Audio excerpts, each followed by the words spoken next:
Buen día, mi nombre es José Castillo Santamaría y me da mucho gusto estar el día de hoy con ustedes, el Día del Patrimonio Cultural. Y precisamente es este tema el que hoy nos ocupa. Vamos a tener una muy breve charla sobre este tópico. Y bueno, pues vamos a empezar con la importancia del patrimonio cultural.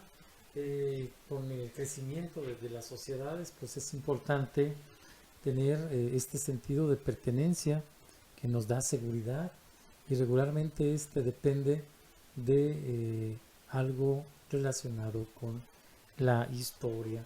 Es tan importante que algunos países priorizan la identidad. Por esta razón, a principios del siglo XX, pues nace este movimiento social, político y cultural llamado nacionalismo, tan importante que los rusos tuvieron pues su llamado grupo de los cinco en la música. Aparece Bela Bartok, aparece Chopin, el mismo Piotr Ilyich Tchaikovsky estuvo metido en esto del nacionalismo. Y obviamente pues América no se quedó al margen. Allá por el sur estuvo Heitor Villalobos. En México encontramos a José Pablo Moncayo, a Manuel M. Ponce, a Silvestre Revueltas, y pues qué decir de la pintura, en donde encontramos a tres grandes muralistas en este periodo, como fueron David Alfaro Siqueiros, José Clemente Orozco y Diego Rivera, cuya mujer también estuvo involucrada en este movimiento, no en el muralismo, pero sí en el pictórico. Y me refiero a Frida Kahlo, quien todavía tiene muy en alto el nombre de la mujer en esto del arte. Bueno, pero vamos a empezar por la importancia. ¿Qué importancia tiene el proteger el patrimonio cultural en nuestro mundo, en esta aldea globalizada en la que nos tocó vivir? Bueno, pues en los últimos 50 años se ha mejorado muchísimo. Se tenía anteriormente la creencia que los bienes del patrimonio eran únicamente los que se podían tocar y los que se podían sentir, como los grandes lugares de culto, estas iglesias en las que nosotros entramos, grandes y majestuosas, como, no sé, Notre Dame, la misma catedral de aquí de Saltillo, Coahuila, o los monumentos personales, los edificios históricos, que han fortalecido esta identidad de las que les hablaba hace unos minutos. Pero la UNESCO se ha preocupado no solamente por proteger este patrimonio cultural tangible, se ha preocupado también por lo que no podemos ver y lo que no podemos tocar. Me refiero al patrimonio intangible, los cantos, los cuentos, las leyendas, las comidas, todos estos temas que, si les damos un seguimiento desde el punto de vista científico y los investigamos desde ahí, podemos obtener resultados maravillosos. Bueno, pues hoy a mí me toca hablarles un poquito sobre este patrimonio intangible del sur de General Cepeda. En mi universo de estudio se ubica en tres ejidos que son el Nogal, La Paz y San José. Lugares ricos en cultura y precisamente en este patrimonio intangible. Les puedo mencionar algunos, las pastorelas, por ejemplo, los cantos del día, pero sobre todo los alabados, de los que voy a hablar brevemente. Para poder hablar de los alabados debemos ubicarnos en que se dividen en dos. Los alabados procesionales, que en el caso de estos tres ejidos se llevan a cabo el 12 de diciembre para la Virgen de Guadalupe, el 19 de marzo para el Señor San José y el 15 de mayo para San Isidro, a quien se le atribuyen estas cualidades del labriego y que tiene influencia sobre la lluvia, y se llevan a cabo estas procesiones para obtener favores por haberlas realizado. Y luego vienen los cantos mortuorios, que son los que se interpretan cuando una persona fenece. Después de haberles explicado un poquito sobre los cantos mortuorios, déjenme decirles que son atribuidos al fraile de los pies ligeros. Me refiero a Fray Antonio Margil de Jesús, un hombre que en 1821, gracias a el marqués de Aguayo y San Miguel, recibe la invitación para venir a nuestras tierras, específicamente a General Cepeda, a controlar algunas misiones que se le habían salido de control. Los alabados tienen cierta estructura para poder interpretarse. Después de que la persona muere, el cuerpo se prepara y se ubica en su casa, en una habitación que le sirve como última morada. Empiezan primero los cantos de alabanza y luego los cantos simbólicos que dan inicio con el canto de dan la 1, dan las 2 y dan las 3 de la mañana. Posteriormente, ya por la mañana, se llevan a cabo los despedimentos, que son 3. El primero de ellos se lleva a cabo al salir, cuando el cuerpo está a punto de salir de su casa. El segundo, en la intersección, ya muy cercana a la carretera, que lo va a llevar a su destino final. Y el último, que se interpreta ya en el panteón. Son 3 entonces los despedimentos. Tienen una forma muy particular de cantar. Ya en una ocasión anterior, en una conferencia anterior a esta, hablé sobre los alabados, pero bueno, lo voy a rescatar un poquito.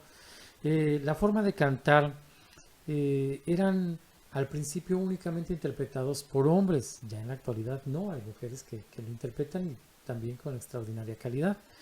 La mayoría de los alabados que yo encontré, al menos en el espacio de estudio que llevé a cabo, son interpretados en do mayor y hasta sol mayor. Regularmente, mientras se cantan, se van incrementando hasta 2 tonalidades más. Se canta con un cantor principal y responde la misma frase los compañeros. Son interpretados a capela, a 2 voces, en el caso de los hombres, con un barítono y un tenor. En el caso de las mujeres, con mezzosoprano y con soprano. La forma de transmitirse es de forma escrita a través de cuadernos que se heredan de padres a hijos. Lamentablemente ya los cantantes actuales ya no tienen la certeza de transmitirlo a sus hijos. Ojalá y no se nos pierda esta tradición. Todavía tenemos aproximadamente 19 cantantes o intérpretes de alabados entre estos 3 ejidos. El primero en quien yo encontré un cuadernillo es una persona que ya falleció y se llamaba Pedro Sánchez. Heredó el cuaderno a su hija, que también canta, doña Quirina Sánchez, y de allí lo transmitieron a algunos otros familiares, a don José Muñoz, su hijo de David, del mismo apellido, Juan Muñoz, Eleuterio Muñoz, Esteban Padilla y Eustaquio Almaguer, solo por mencionar algunos. Repito, de entre los aproximadamente 19 cantantes que todavía nos quedan. Existen alabados para cada persona. Hay alabados para los papás, alabados para las mamás, alabados para las personas que murieron en accidentes trágicos. Pero hay un tipo de alabados que me llaman mucho la atención, que son los alabados de coronación, o también llamados alabados para los angelitos. Son interpretados para los niños y también se interpretan para las personas que no se casaron y se les pueden interpretar hasta los 21 años. Tiene todo un protocolo. Se les viste de blanco, sean hombres o mujeres. En el caso de las damas, se les corona con flores y también se les pone un ramo de flores entre las manos. Y a las 11 de la noche se les manda a hablar a los padrinos, bueno, poco antes, para que a las 11 de la noche se interprete el canto de coronación, en el cual tiene el mismo procedimiento. El cantante principal canta una frase, la misma frase la responden los compañeros, pero los padrinos y los papás son los primeros en empezar a tejer la corona con flores. Luego lo hace el resto del acompañamiento, que son las personas que están en el velorio, y tejen entre todos una corona que regularmente se hace con flores naturales. Cuando no se encuentran en el campo este material, bueno, pues tienen que recurrir a las flores hechas con papel, pero de igual manera se hace la corona mientras el canto se lleva a cabo y dura todo lo que las personas tardan en tejer la corona del pequeño difunto. También se corona a los de 21 años y 18, pero bueno, difícilmente ya se encuentran los padrinos con vida. Sucede más cuando los niños son pequeños. Hago hincapié en esto porque voy a hablarles un poquito sobre algo que me llamó mucho la atención en uno de estos 3 ejidos.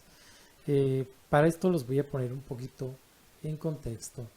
Los alabados son descendientes de los cantos de la cruz. Otra cosa que cantos dolorosos que se interpretaban el Viernes de Dolores durante la representación de la crucifixión de Jesús y posterior a ella.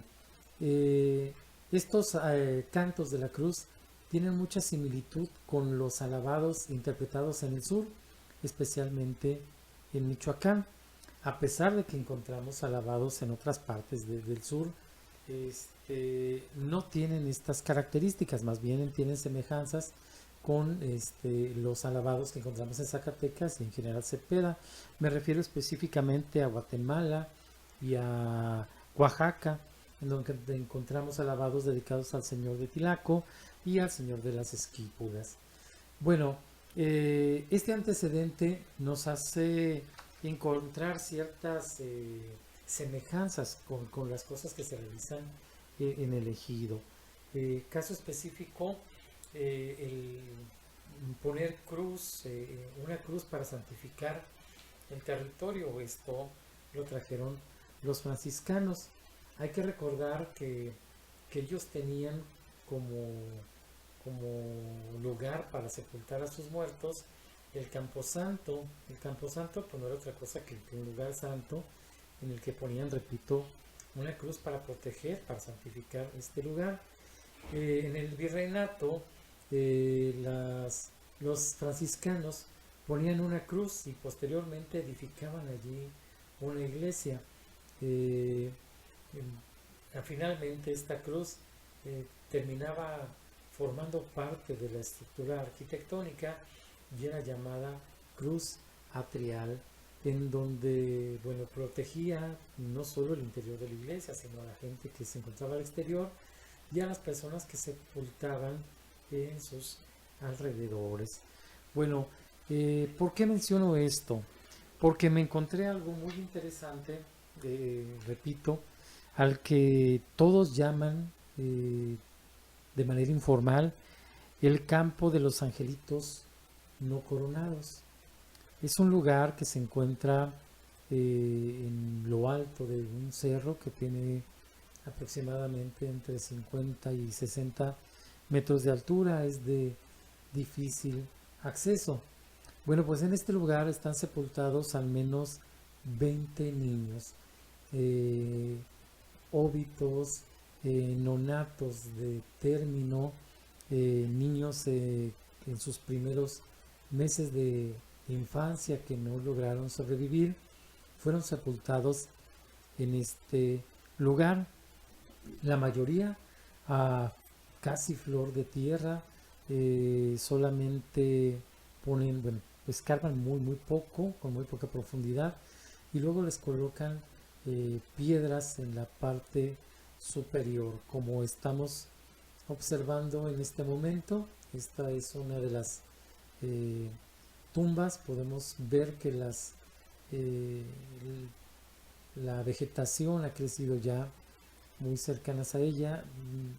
No sé si lo hayan escogido cerca de este tipo de vegetación, porque es una de las características de todas de todos los sepulcros. Hay un matorral de estos a los que les llaman chaparros, y pues hay muy poca distancia entre una tumba y otra. Está situada justo al pie de esta enorme cruz de madera que se encuentra en lo alto del cerro, que por cierto está al margen de la población, del poblado. No está para nada cercano a las primeras casas. Ninguno de ellos tiene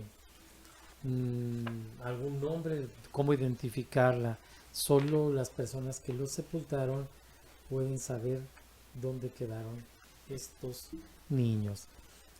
A través de los relatos orales de las madres que ahí sepultaron a sus hijos, hoy ya abuelas y algunas de ellas bisabuelas, las pocas que sobrevivieron y cuyos nombres voy a omitir en esta primera información, porque es la primera vez que saco a la luz esta investigación, para evitar problemas con ellas, problemas legales, aunque bueno, ellas sepultaron a sus hijos hace ya mucho tiempo.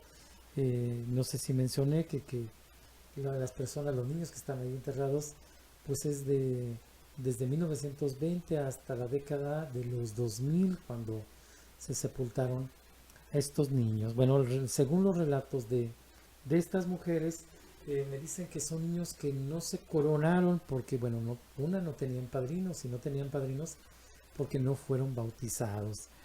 No fue requerido este sacramento porque no habían pecado. Murieron, como ellos lo mencionan, como angelitos.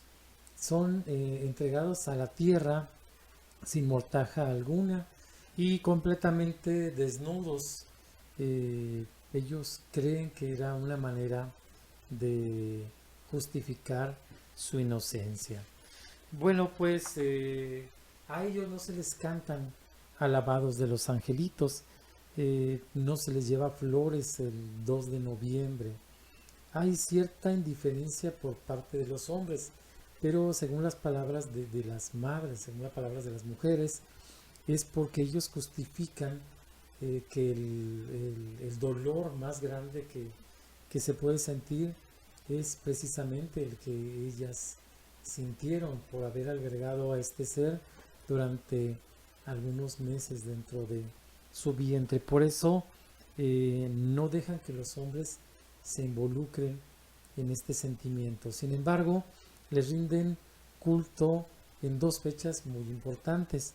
La primera, el 3 de mayo, día de la Santa Cruz, en la que anteriormente se quitaba el madero. No contaban con esta estructura que estamos viendo en la pantalla, este monolito que fue construido recientemente y que, bueno, le hicieron ahí algunos agujeritos, como podemos observar, en donde se colocan velas que duran toda la noche encendidas. Bueno, el madero estaba colocado sobre algunas piedras que daban inicio a este camposanto, un auténtico camposanto, porque estaba protegido por la cruz, según las versiones de las mujeres.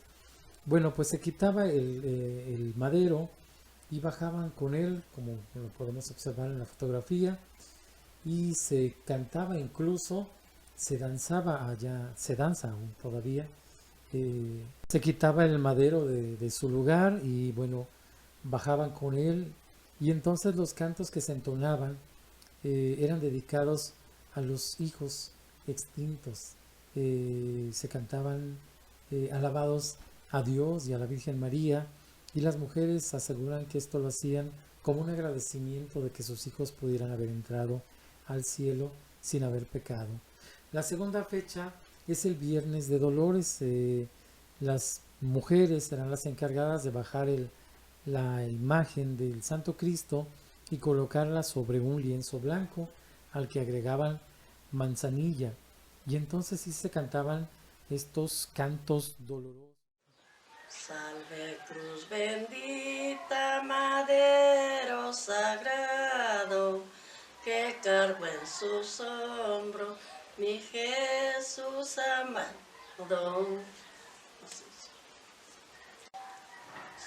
Santísima cruz, entre tantas flores, eres abogada de los pecadores. Pero eso no es lo que se contesta.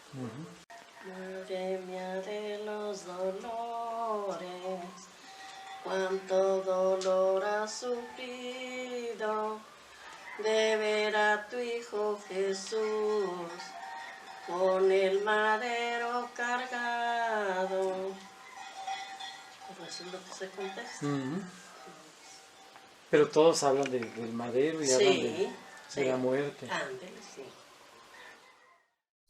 Que la Madre de Dios dedicaba a la muerte de su Hijo. ¿Qué relación tienen entonces los cantos de coronación si no se cantaban para estos niños de los que estamos haciendo referencia? En los alabados tradicionales, el difunto toma el canto. Se cantan los alabados en primera persona, como si la persona extinta estuviera despidiéndose de los demás. En el caso de estos niños que ya se habían ido, especialmente en el Viernes de Dolores, las madres toman el papel de la Virgen María y entonces pueden externar ese intenso dolor que solo una madre siente con la gran pérdida de un hijo. Madre mía de los dolores, Madre del Santo Rosario, recibe este sacrificio. 9 días del novenario, los misterios del Rosario, arma de grande valor, con ella le suplicamos que le dé su salvación. Madre mía de los dolores, la tenga en su compañía y le perdone sus culpas, mirando la luz del día. Por almas del purgatorio, no debemos de olvidar y debemos de rezar en los días del novenario. Dale, Señor, el descanso y sácala de prisión. Alza tus benditas manos y danos tu bendición. Tienen las mismas características que todos los demás alabados, son de medida octasílaba, son cuartetos, sextetos y en muy pocas ocasiones se llega a los octetos. La mayoría de estos niños son niños sin nombre, niños víctimas de una mala economía, del hambre o de un amor furtivo que posiblemente causaría vergüenza a las mamás que no se arrepienten de haberlos llevado a este lugar, porque se tiene la creencia de que el madero los protege.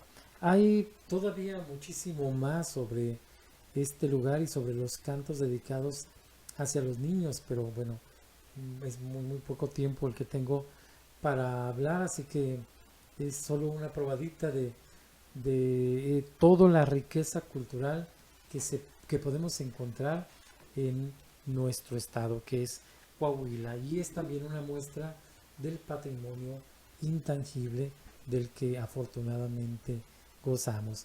Espero que les haya sido de interés mi plática, muy breve, ojalá y en algún otro momento podamos profundizar más sobre el tema.